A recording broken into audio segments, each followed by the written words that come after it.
Sen düşürdün beni ya hiledarı. Hasretin siniri deldi, duydun mu? Hain duydun mu? Zalim duydun mu? Sen düşürdün beni ya hiledarı. Hasretin siniri deldi, duydun mu? Hain duydun mu? Zalim duydun mu?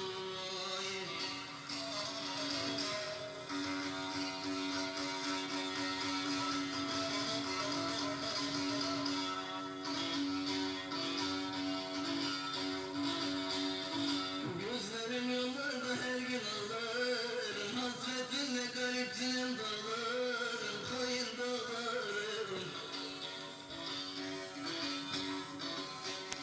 Yaz ayında gazel gökyüzü bağlarım.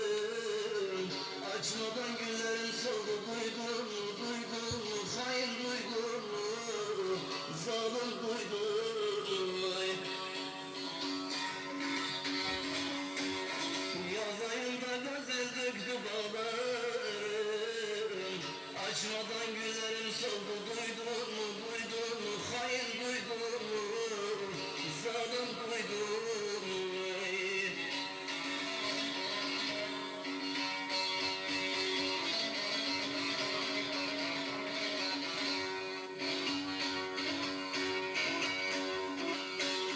Benim halim sormayıptır burada. Öksüz yetim gibi kaldım arada. Neyden arada? Ayrılanlar kavuşurken burada.